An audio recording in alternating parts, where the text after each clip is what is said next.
Bienvenida. Sí, gracias. Tiene máximo 10 minutos para su exponencia y alguna pregunta que le pueden formular algunos de los miembros de esta comisión.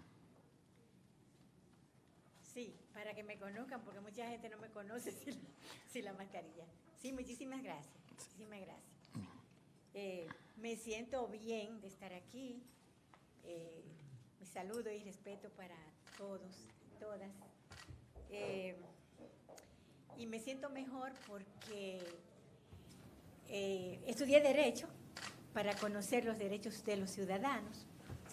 Afortunadamente tenemos la Constitución del 2010 que garantiza estos derechos de los ciudadanos.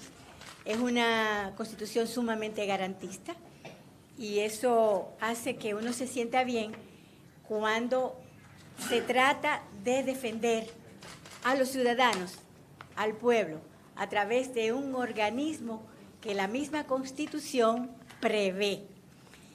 Entonces, yo no voy a decir mi currículum porque yo soy periodista. Usted me conoce, yo cubrí la Cámara 15 años como reportera. Soy abogada porque precisamente defendiendo los derechos del consumidor, que son derechos ciudadanos de tercera generación, colectivos y difusos, está dentro de esa rama. Y entonces fui directora de Proconsumidor durante 6 años. Y yo no creo que tenga que decir, bueno, tengo 2 maestrías, una en Derecho Internacional y Diplomático, y tengo una maestría en Derecho Administrativo del Estado, con la Universidad de Salamanca y el I-Global. Eso, hay muchos cursos y muchas cosas, pero yo creo que para aprovechar el tiempo, yo tengo que decir lo que siento, lo que creo respecto a la Defensoría del Pueblo. Como decía ahorita, la Constitución es garante de los derechos de los ciudadanos y los ciudadanos tienen muchas cosas que saber que no saben. Deben ejercer el derecho a saber. El ciudadano tiene que conocer el derecho que tiene frente a la educación, su derecho a la salud, sus derechos constitucionales. Y tiene que ser así, porque el ciudadano, si no conoce sus deberes y sus derechos, puede cometer errores que lo lleven a la cárcel. Y hoy día en el mundo, en el norte de Europa y en Japón han cerrado cárceles, porque el ciudadano está tan empoderado en hacer ciudadanía responsable que ya no se necesita cárceles para que sea disciplinado, sino que ellos conocen sus deberes y sus derechos y actúan conforme a ello. Aquí muchísimas personas no conocen sus derechos y yo creo que el defensor del pueblo, en la construcción del Estado de Derecho que establece la Constitución, está perfectamente avalado para hacer que el ciudadano conozca sus derechos, educarlo en ese sentido, sus deberes y sus derechos como ciudadano. Esta Defensoría del Pueblo, esta Constitución, demuestra que hemos avanzado en el aspecto constitucional. Y precisamente ahorita yo pensaba, y lo escribí aquí, de que una cosa importante que tiene este país ahora en este crecimiento, en el desarrollo institucional, con una Constitución, con leyes modernas, acorde con los tiempos y eso, una ventaja que tiene con respecto al hombre del 62, que no entendió la Constitución del 63 y la entendió 3 años después y tuvo que ir a una revolución. Contrario ahora, nosotros sí podemos educar a la gente en el valor que tiene esta Constitución de ahora, del 2010. Esta Constitución es moderna, avanzada, y esta Constitución contiene lo que no tenía la del 63, que son los derechos de tercera generación. Ustedes saben que cada 20 años, más o menos, se produce una generación de derechos. En los 79-80 se crearon los derechos de tercera generación. Esto que plantean el derecho al medio ambiente, todo ese tipo de cosas, el derecho del consumidor, los derechos difusos y colectivos, todo eso no estaba en la Constitución del 63. Entonces, nosotros, en esta nueva Constitución, a través del Defensor del Pueblo, tenemos que educar al pueblo en esos derechos, en esa importancia de esos derechos, para que no nos pase como el 63, que hubo que pelear después para que se reconociera, porque la gente no lo conocía.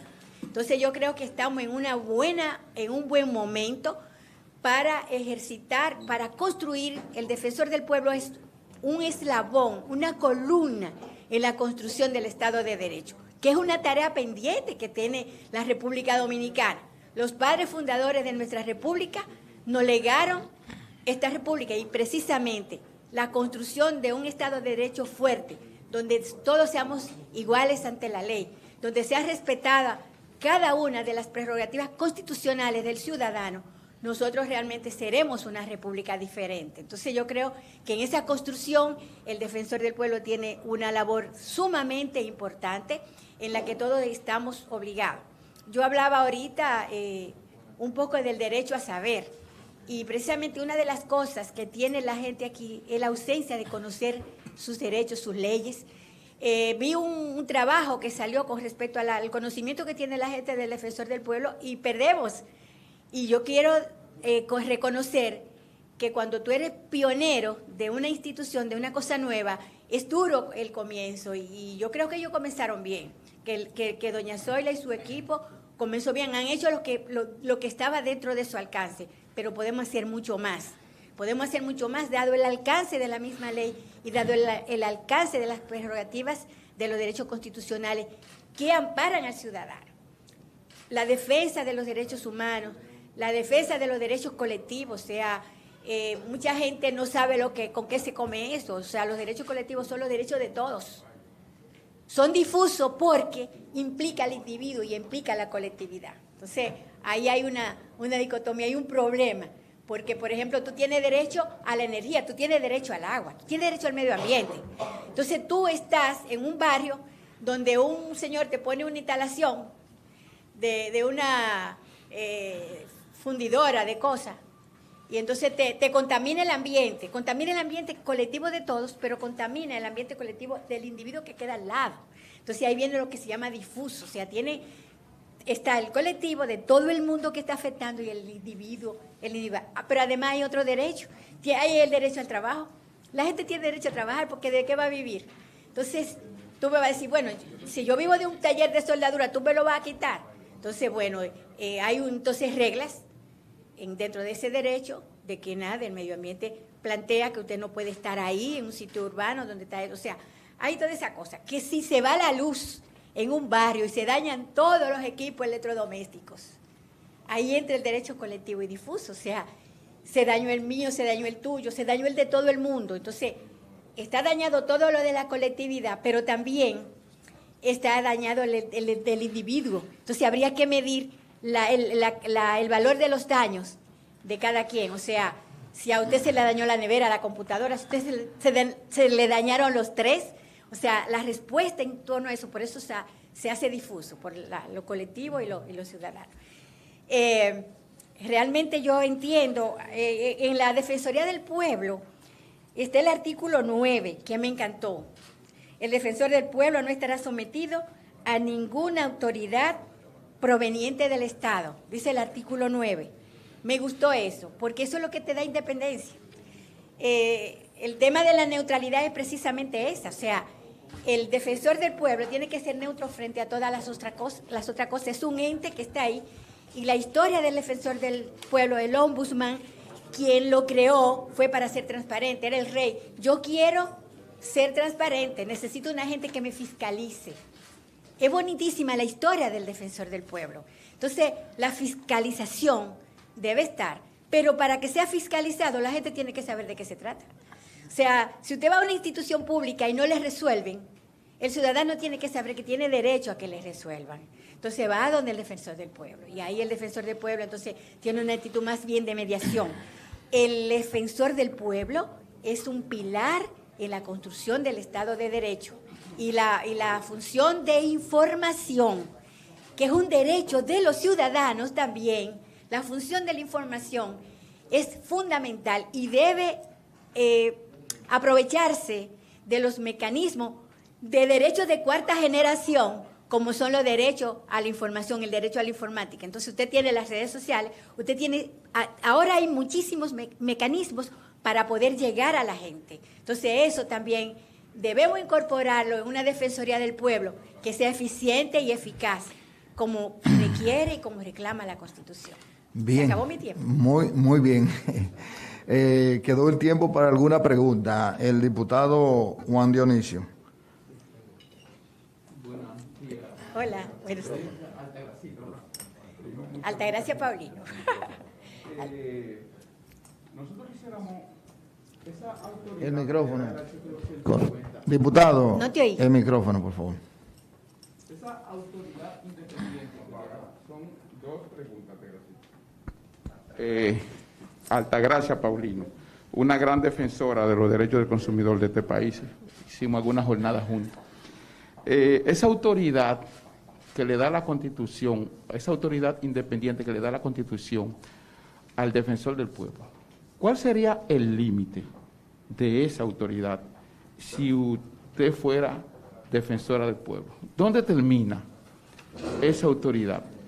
Y el artículo 75 de la Constitución tiene 12 numerales sobre los deberes que son fundamentales de los ciudadanos. Entonces, ¿cómo nosotros podemos conjugar los derechos que tenemos, que también son fundamentales, con esos deberes que la Constitución le da al ciudadano, que también, también son fundamentales? Sí, perfecto. Con respecto a los límites, lo establece la ley. La ley lo establece claro. Y una de las cosas que aprendí en Proconsumidor fue precisamente hasta dónde la ley, aunque la ley del consumidor es amplia y me gusta, garantiza derecho y eso, pero los límites realmente lo establece la ley, están establecidos, y yo creo que una de las fallas que tenemos los dominicanos es que no se cumple la ley, y una de las cosas que hay que hacer es cumplir la ley. Si la ley limita al defensor del pueblo, tenemos que someternos a lo que establece la ley. Con respecto a los deberes de los ciudadanos, hay que educarlo. O sea, a la gente, por ejemplo, mire, usted no debe echar basura en la calle porque la basura contamina. Cuando usted echa basura en la calle, usted afecta el derecho de todo el mundo. Usted está contaminando el medio ambiente. Cuando usted viola la ley, cuando usted no se somete a la disciplina, a lo que dice la ley, usted está fallando. Entonces usted tiene que hacer eso, o sea, cumplir con lo que establece la ley muy para bien, que sea hacer ciudadanía responsable. Doña Paulino, estamos sobre el tiempo. Vamos a darle una pregunta al diputado Elías Wesen Chávez y que la respuesta sea un poquito breve. Buenos días. Sí. Yo quisiera que usted me dijera, hace 2 días hubo una vandalización de la estatua de Cristóbal Colón. Un grupo le puso una capa por encima bajo el pretexto de que Colón había agredido en aquel entonces a Anacaona. Usted habló de los derechos de tercera generación, está comprendido ahí la defensa del patrimonio histórico, patrimonio artístico. ¿Cuál hubiera sido su actitud como defensora del pueblo? ¿Esperar una queja o actuar proactivamente en una situación como esa, o no hubiera hecho nada? Claro que hay que hacer algo. Hay una tendencia en América Latina de cobrar a los españoles la ofensa que hicieron cuando vinieron a colonizar. Hay una tendencia en ese sentido y nosotros no escapamos a ella. De todas maneras hay límites. La vandalización no se puede permitir bajo ninguna circunstancia. El defensor del pueblo tiene que primero ver los hechos, si puede iniciar una acción, porque la ley también lo establece, iniciarla, conforme a lo que la misma ley establece. O sea, el patrimonio cultural, el patrimonio histórico, ¿quién es el encargado de proteger eso? Independientemente de la acción que el defensor del pueblo inicie. Entonces yo creo que lo que procede a iniciar una acción y vincularla con el que tiene la potestad y la autoridad para hacer que se cumpla. Yo creo que no podemos permitir la vandalización bajo ninguna circunstancia. Muchas gracias por venir, por participar y buena suerte. Gracias a usted.